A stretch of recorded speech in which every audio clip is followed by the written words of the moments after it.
Just take a look around. Darkness rules the earth. In a dangerous world. Governments crumble. Chaos reigns. In a treacherous time. There is opportunity in chaos. Evil is a fact. We shall succeed where they have failed. Drax is on a quest for a supernatural power. They know far too much. And courage. Stop them. You're the only one who can. Is a phantom.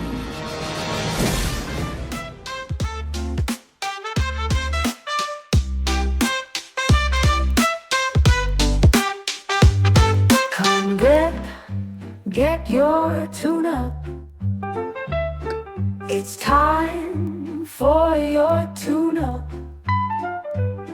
Your game needs a tune-up.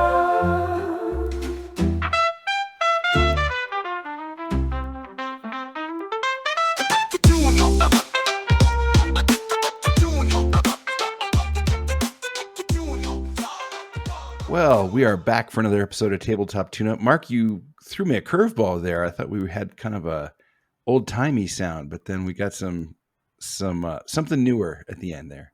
Yeah, well, curveballs. That's what it's all about. Hey, do you remember that film that we introed there at the start? Did you ever mean watch The that? Phantom starring Billy Zane that nobody watched? I watched it. I know you did. Yeah, I did not watch it. Newsflash, man. It's not very good. It's not very good. Okay. It's got a charm to it that I think like a childhood self would have liked. But, watching it as an adult, I was like, boy, this kind of sucks. It wasn't good and it didn't age well. But, Billy Zane, what are you going to do? Well, you could put him in a movie like Titanic. He stunk up the second season of Twin Peaks. Did he? Oh, no. I mean, the whole season of Twin Peaks. The second season was pretty stinky anyway.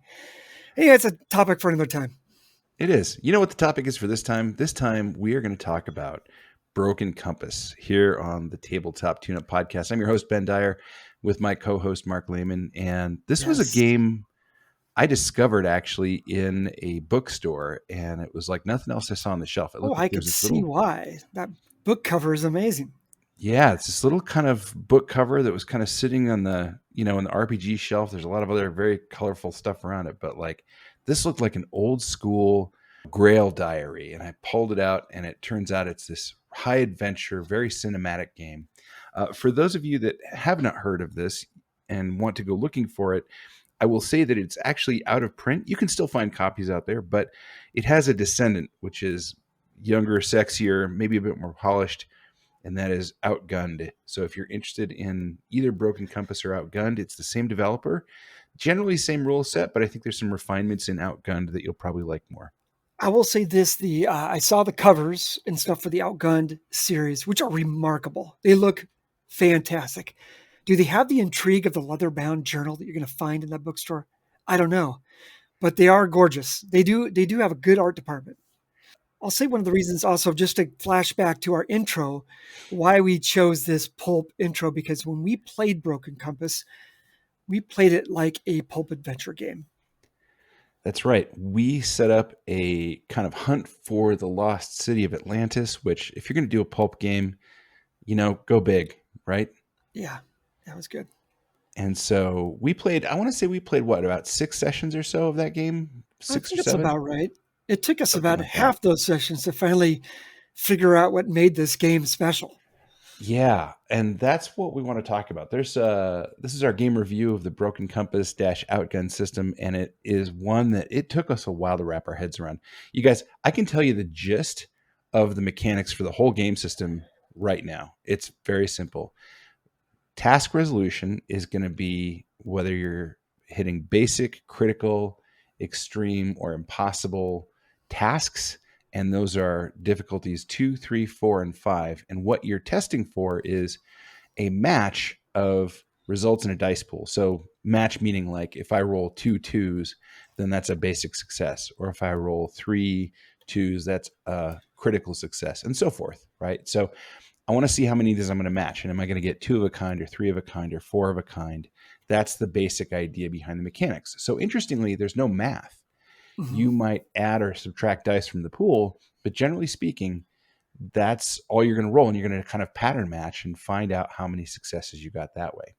When I hear no math, I always get excited. Here's the thing about it, right? The less math you do, the faster the game goes. And a lot of things in this game are really tuned around this idea of like, hey, look, just roll with it, go fast, and keep the adventure and the action going, because this is fundamentally a kind of an action game. The core rule book for Broken Compass, the Broken Compass Adventurer's Journal, I think they call it, it's actually set in like the 1990s, and it kind of gives you vibes like the Uncharted series, any of the kind of modern action kind of things. They liked 1999 though, because there's less computers, less cell phones. When I was looking at that book, I kept thinking of that the new Tomb Raider movie, Yeah, the newer one they made. It's kind of this, Uncharted. You kind of mentioned that one. These are adventure thrill seekers, that's adventure right. hunters, treasure hunters. And the core of any of these games, I believe the core of Broken Compass especially, is we're searching for a treasure and we need to go find that thing. And one of the great little mechanics around it is that they have a clock, and the closer that clock gets to midnight, the closer your enemies are to getting that treasure before you do. So every adventure basically is a quest for a treasure, and you'll have rivals that are trying to get it before you. We were talking about the mechanics a minute ago, about 2, 3, 4 of a kind on the dice rolls. One of the things that's interesting about that is that you'll only ever use those in 3 kinds of tests, right? You'll have kind of general skill challenges. You'll have dangers. And if you fail your roll against a danger, you'll take some luck damage. Damage is the wrong term, but basically you'll have about 10 boxes of luck. You'll run low on luck eventually.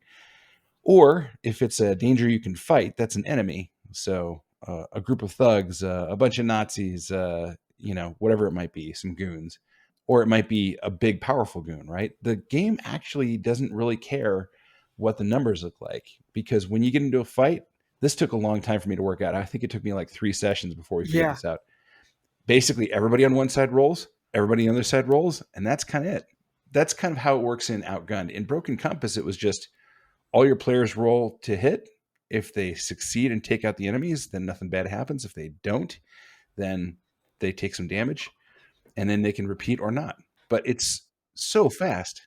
You did do a round by round, but the rounds were generally pretty swift as you kind of whittled the big groups down. But it was handled in a much more narrative fashion. This one kind of forced your hand. You had to explain away how you just punched out 3 or 4 people, right? Yeah, I think what's interesting about this is it treats combat more like a skill challenge in a lot of other games that are crunchier, right? And you're not used to thinking that way about combat. It's kind of like, did you succeed or did you fail? And then if you didn't, succeed finally, right? Like bad guys had, I think, sort of like 3 kind of quote unquote hits you would do on them before they drop. And if you didn't get it done in one round, then you're going to take a little damage and choose whether or not you wanted to continue. And that was just it. There's a little bit of mechanics. Just like, are you getting behind cover or not? Maybe you're going to find some way to use the environment to your advantage. But as opposed to a lot of other games where there's like miniatures and positioning and complex maps and all those other kind of things, that stuff is basically absent. All you're really doing is you're trying to get the results you need on the dice rolls and then move forward. Yeah. I think we were saying, we were playing this game. We were struggling, folks. Yeah. First couple of sessions. Yeah. Why is this not working? How do we approach this game? And we kind of had a bit of a eureka moment as we were playing. We just decided at one point, this isn't a game. We're characters in a movie. That's right. And we need to be playing this like a movie. What makes best for the scene? What's the best choice for the scene? And just go with that. And once we kind of had that moment in our head that that's how this game is to be played, it was a lot of fun. Yeah, I think that's a really good observation. This is a game that really rewards that kind of cinematic imagination.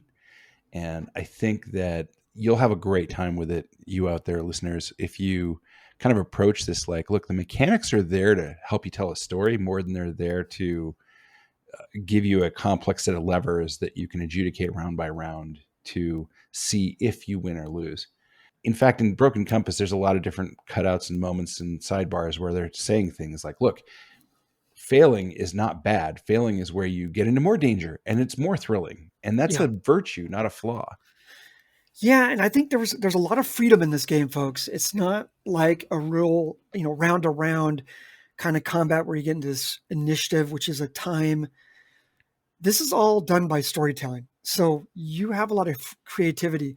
So if you want to take a moment as part of your action to tell a little bit of a story, maybe have a little bit more dialogue, that's all part of the game. That's all well and good.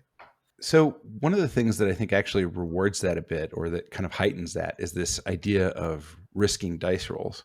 Ben, tell us how that risk reward worked. Yeah. So let's say you rolled 2 of a kind, you rolled a basic success, and your dice pool is like 6 dice, right? So maybe there's 4 dice that didn't match up. So they have a risk mechanic where you could, if you'd scored at least 1 success, you could re-roll the unmatched dice. And if you got any further successes, then great, you have now added to your success. But if you didn't get it, then you would lose that. What was interesting was that they also had this kind of mechanic called expertise. In the Outgunned edition, they call them feats. But essentially the idea is that if you're somebody who's good at this, like let's say if you're good at using rifles as your expertise, let's say, or you're good at driving cars, then that was something where when you made that risky roll to try to get more successes, you wouldn't risk losing your prior success. But if you didn't have that, then you very well might find that if you didn't match any new dice, didn't get any new successes, you lost the success you had. So if you did get that, let's say if you get that 3rd success, you get a little bit more success, but you don't have everything you need, you could also do an all or nothing. So this was kind of your second option after you'd tried the risk. Would this be like your Hail Mary kind of? Yeah, this was like any unmatched dice that you still didn't have Yeah. matched, and if you needed more success, you could try doing that. But if you failed, if you didn't get any new successes, you'd lose all the successes you had at that point.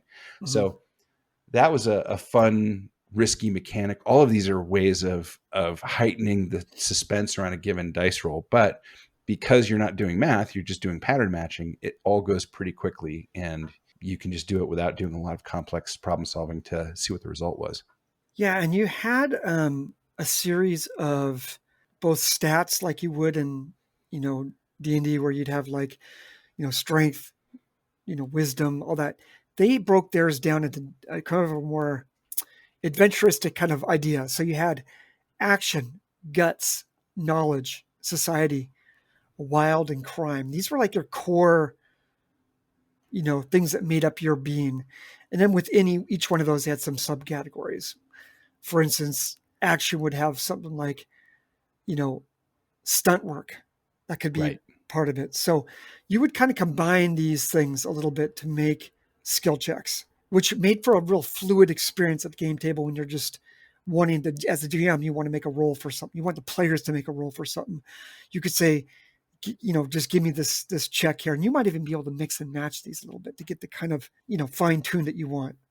Well, and also they had this thing where this is kind of a neat mechanic. They had this thing they call feelings, right? Mm-hmm. And so if you did especially well or especially poorly in one of those roles, then you might have a certain kind of feeling that would then influence subsequent roles of that kind. So for example, I'm going to try to roll a society charm roll and schmooze my way around a party. If you roll super poorly on that, or if you've done that in such a way that you failed in some way, like the GM might actually say, like, you've incurred a negative penalty. You now have a feeling, and this feeling is embarrassed because it's a society roll. And that means you're going to get a negative dice to your pool when you try further society rolls. Or if it was, say, a guts roll and you'd failed that, especially, you might be shocked. Or if you were doing especially well, maybe you had a really inspiring moment, right? There's a positive side to that too. You could feel confident instead of embarrassed with a society roll, or you could feel daring instead of shocked with a guts roll. And these would give you bonuses or penalties, more or less dice in the pool when you roll that in the future.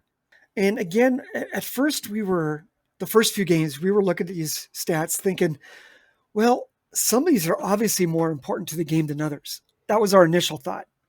But once we kind of keyed into the fact that we're scenes in a movie, we're playing scenes, then we were like, okay, these stats have weight and importance of their own, just like they would if you're making a film.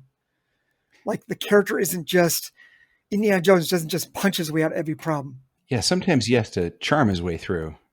Exactly. He has to do charm. Sometimes he has to be sneaky. And there's all these different things he has to do to make that film exciting. And that's what we're kind of going for with this game. You know what I love about this, though? It reminds me of that bit from Indiana Jones and the Last Crusade where he's talking about Marcus.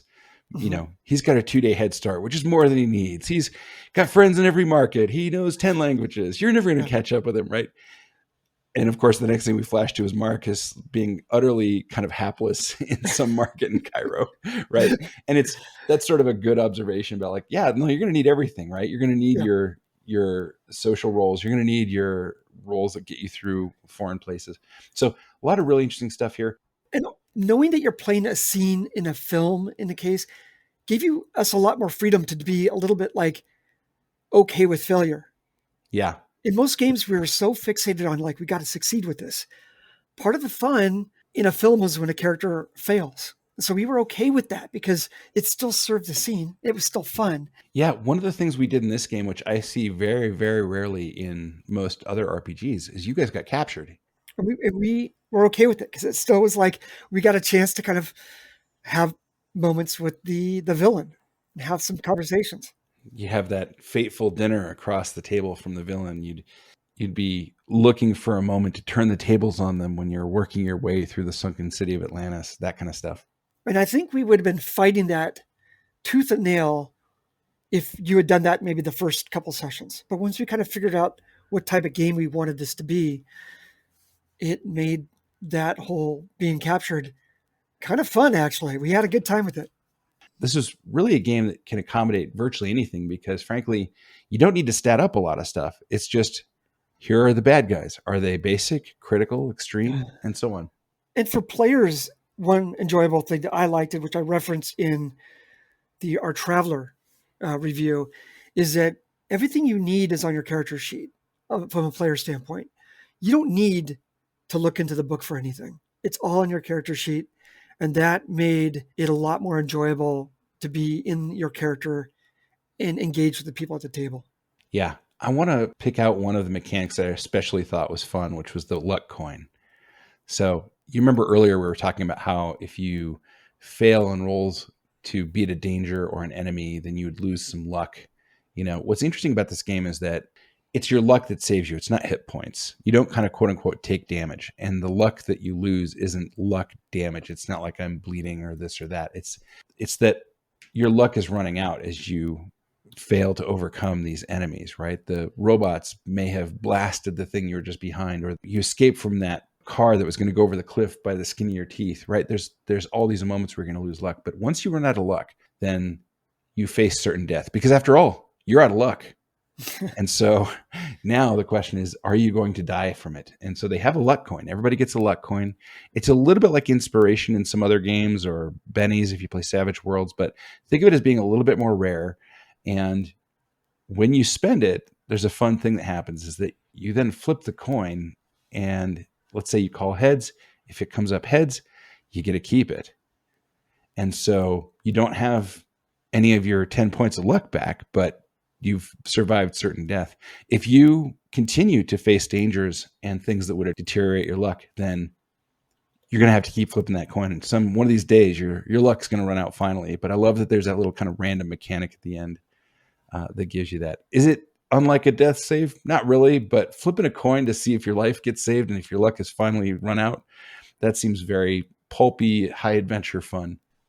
So Ben, we're here talking about Broken Compass, which, you know, as you mentioned, they're no longer making this book anymore. You can probably find it various places, but not going to be too long before it's going to be just something people are just not going to remember. And it's most likely going to be a book that's hard to find. So what's this new product? You actually picked it up. I have not actually seen it. I've just seen the covers, which I think look beautiful. What is this new game, Outgunned? So Outgunned is more like modern action. And I think the idea is that it's less focused on the treasure hunt. So that concept earlier of the clock doesn't sort of show up in this one. They've done a little bit to change and tweak character creation. So instead of expertise, which in Broken Compass was really, you could write in kind of whatever you wanted to. It was just more like a keyword that you'd come up with. Here they have feats, which are a little bit more defined, and they're a little bit more defined by your character type. When you were playing Broken Compass, you'd choose what they called tags. And so a tag might be daredevil or soldier or pilot or something like that. And then that would come with a certain package of skills and things. Here, when you get a role, that role is one role. You only get one, not two tags. And that role basically defines all of those skills and other things. And it defines your equipment, and it defines what feats you have access to. Feats are the new name for expertise that let you make those risk-free rolls that we talked about earlier. So there's a lot of stuff that's a little bit more defined in Outgunned, and I think the system benefits from that. The other thing that's interesting is that they do give you a little bit more resources to kind of play with, and they separate out some of the stuff you could do with the luck coin. They have sort of this spotlight mechanic, which I'm still reading about.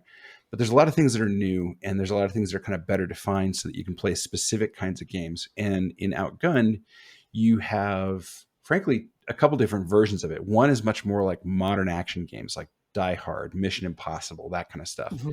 And so those are the kind of games you're going to play here. Then they have kind of an adventure 1930s version, which is very much that kind of pulp game that we've talked about before. What's interesting is on the cover of Outgunned, it says cinematic action role-playing game, which is kind of what took us 3 sessions of Broken Compass to figure out what this game was. It was a cinematic action role-playing game.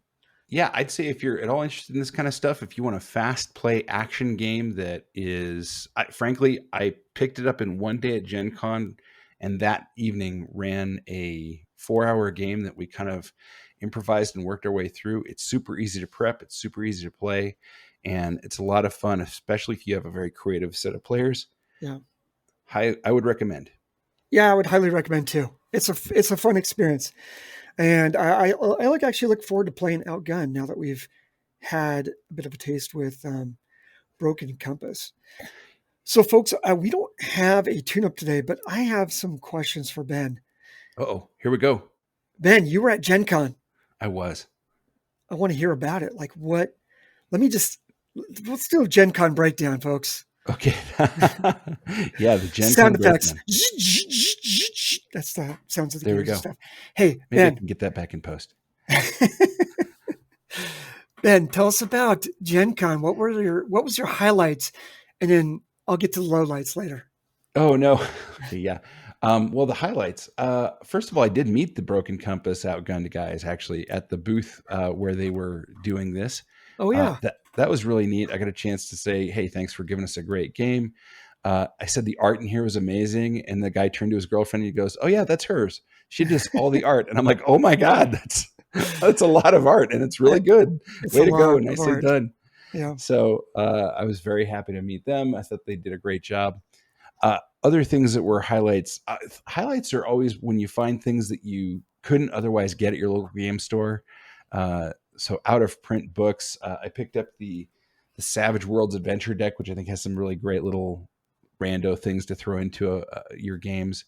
I picked up some BattleTech miniatures for standard, unarmored, unempowered infantry to get squished on pretty always easily. Seem to come back with a few more BattleTech, don't you? A few more BattleTech things. That's right. Use them mostly for Alpha Strike these days. But yeah, it's I don't know. I feel like I'm starting to hit my limit though in terms of how much stuff I've got because I'm going to be honest. I don't play it as much as I probably would justify having that much stuff. Yeah, it's tough. But the books are nice. The coming back with those books is fantastic. I'll give you a little tease though. They introduced a new thing this year on BattleTech. They called BattleTech Gothic, and it's got little shades of like. It feels like they're kind of poaching a little bit of the Warhammer 40K crowd with this one. I think they've got some kaiju in there. I'm not really sure. Some genetic engineering. So they really kind of said like, hey, what if we kind of took the usual BattleTech lore and we kind of did a little side trip into a sort of an alternate universe version of it that was a little bit different and darker in some ways. Yeah. And so I saw one of the guys there from Catalyst and I said, how's that selling? Is it going well? Do people like it? And he's like, yeah. He says, we like kind of doing these little side trips, the whole main kind of BattleTech universe is pretty well explored. And so he thought it was neat to do that. And then I said, well, so are you going to do more of this kind of thing where you take these interesting subjects? He goes, yeah, he says, I think next year we're going to probably do like a retro Atom Punk kind of ray gun themed version of BattleTech. And I was like, I would buy the hell out of that. That sounds amazing. It does sound So, pretty cool.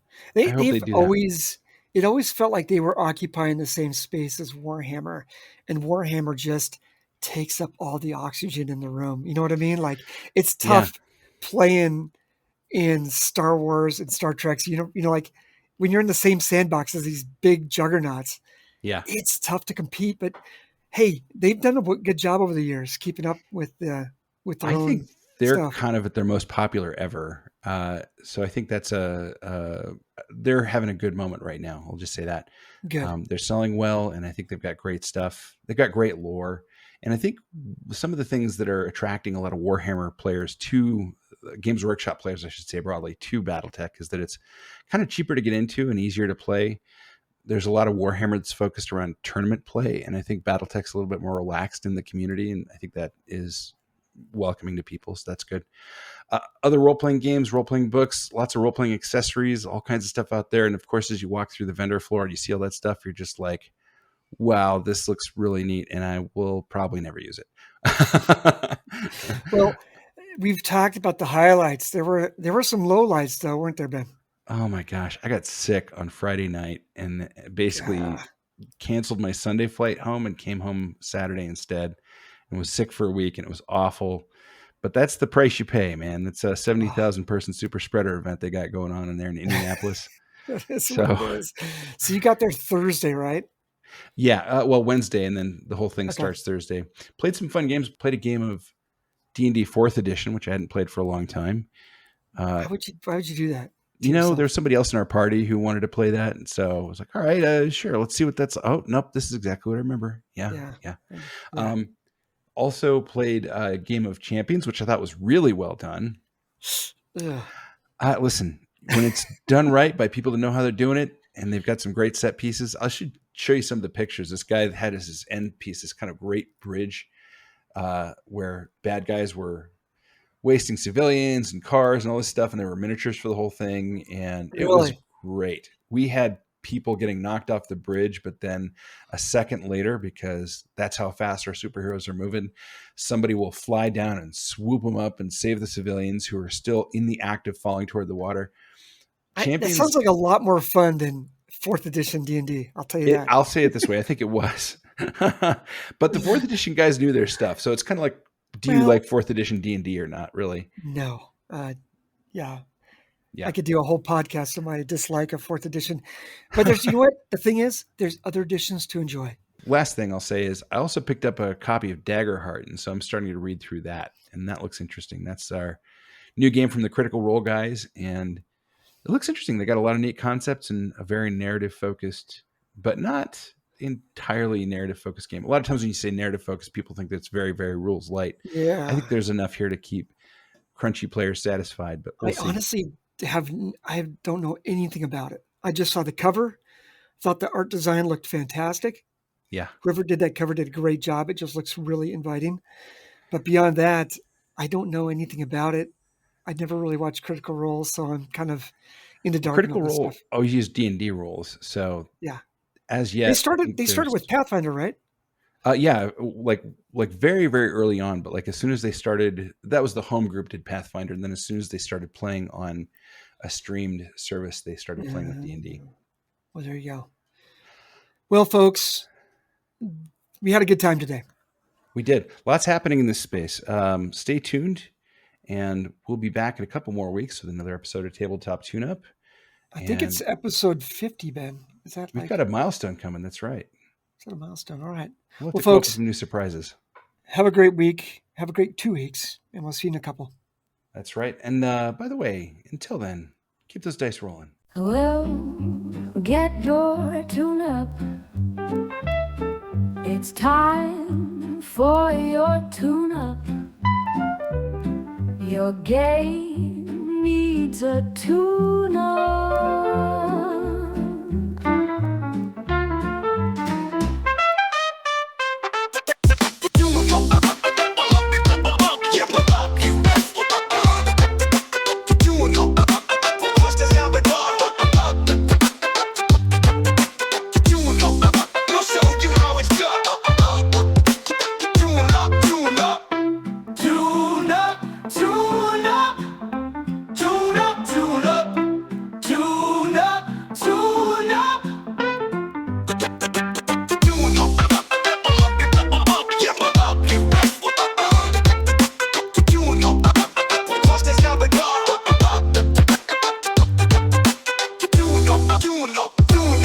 tune-up.